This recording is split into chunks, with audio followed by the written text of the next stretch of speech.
حق کے حج کیا ہے؟ یہ گناہوں کی لذتیں اور گناہوں کا نشہ یہ دائمی نہیں ہے، ہم نے ڈھل جانا ہے، کمزور ہو جانا ہے، موت نے آ جانا ہے۔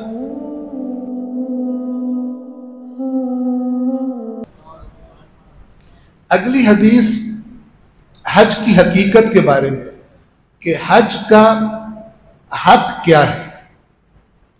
ہم بعض اوقات کہتے ہیں نا کہ کسی کے ذمہ ہم کوئی کام لگائیں اور وہ بس تنخواہ دے، گزارا کرے، تو آپ کہتے ہیں تو نے کیا تو ہے، اگر ایسا کرنا تھا پہلے بتاتا کسی اور سے کروا لیتا۔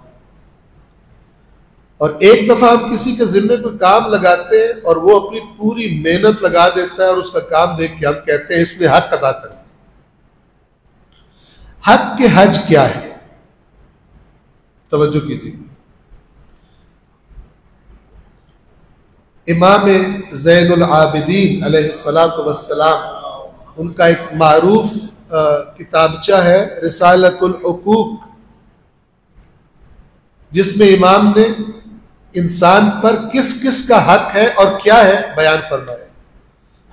اس کے خالق کا حق مثال کے طور پر، بندوں کا حق، اپنے بدن کے اعضاء کا حق، ہاتھ کا کیا حق ہے مجھ پر، آنکھ کا کیا حق ہے۔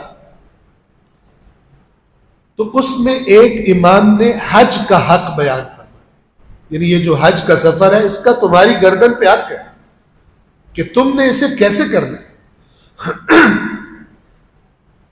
تو فرمایا حق الحج، حج کا حق یہ ہے ان تعلم کہ تجھے پتہ ہو، تجھے علم ہو، انہ وفادۃ الی ربک کہ تو اپنے رب سے ملنے جا رہا ہے۔ حرم کسے کہتے ہیں؟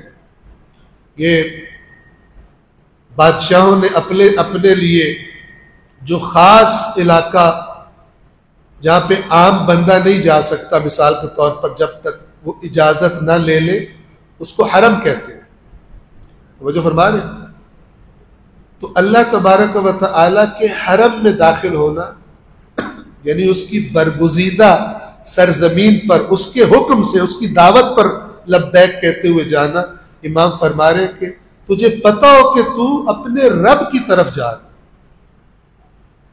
ایسے ہی چکر لگانے نہیں جا رہا،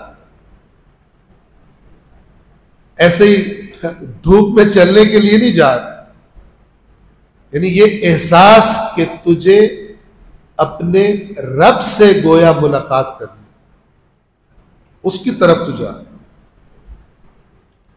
میں ایک چھوٹی سی مثال دوں، کوئی بہت ہی زیادہ تیاری کرے سی ایس ایس کے ایگزام کی مثلا، اور پھر اس کو کہا جائے کہ تیرا فلان تاریخ کو انٹرویو ہے، اور اس کے لیے ہو بھی بہت ہی مثلا بہت ہی امپورٹنٹ معاملہ ہو، زندگی کا اپنی سب سے بڑا وہ ایونٹ سمجھ رہا ہو اس کو، تو اس کے دل میں کیا کیفیت ہو، اس کا اہتمام، اپنے کپڑے، اپنی جناب ہر لحاظ سے اپنے آپ کو کوشش کرے گا ایسا کر کے جائے کہ کسی چیز سے وہ انٹرویو لینے والے اس کو ریجیکٹ نہ کریں۔ تو رب تو انٹرویو والوں سے بہت بڑا ہے، ٹھیک ہے نا، سی ایس ایس کی سلیکشن کرنے والوں سے بہت بڑا۔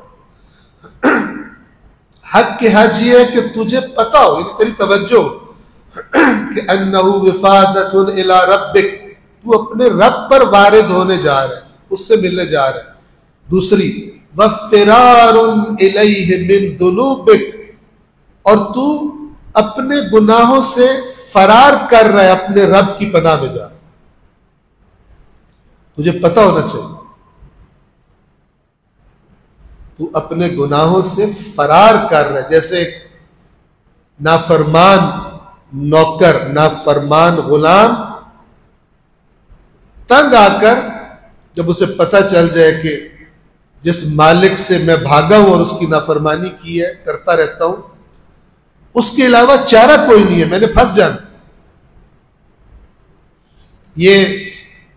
یہ گناہوں کی لذتیں اور گناہوں کا نشہ یہ دائمی نہیں ہے، عمر نے ڈھل جانا ہے، کمزور ہو جانا ہے، موت نے آ جانا ہے۔ تو حج یہ ہے کہ تجھے پتہ ہو کہ تو اپنے گناہوں سے فرار کر رہا ہے۔ فرار کیسے کرتے ہیں؟ فرار کر رہا ہے. فرار بندہ وہاں سے کرتا ہے جہاں سے ڈر جائے, ہنس نہ جاؤں, پکڑا نہ جاؤں, مارا نہ جاؤں. تو اپنے گناہوں سے فرار کر کے اپنے رب کی پناہ میں جا. وَفِيهِ قَبُولُ تَوْبَتِكَ, اور اس فرار میں تیری توبہ کی قبولیت ہے. یعنی تیرا رب ایسا ہے کہ وہ دیر نہیں لگاتا قبول کرنے میں, بشرطے کہ تو ادھر سے فرار ہو گیا ہو اپنے گناہوں سے. تیرا ہی موڈ نہ ہو تو پھر الگ بات. وَفِيهِ قَبُولُ تَوْبَتِكَ, اور اس پہ تیری توبہ کی قبولیت ہے. وَقَضَاءُ الْقَرْضِ الَّذِي أَوْجَبَهُ اللَّهُ تَعَالَى عَلَيْكَ, اور اس قرض کی ادائیگی کے لیے جا رہا ہے کہ جو اللہ نے تجھ پر واجب کیا. اللہ کے دیے ہوئے مال حلال میں سے تو صاحب استطاعت ہو گیا, تو اللہ کا یہ قرض تیری گردن پر ہے جسے تو ادا کرنے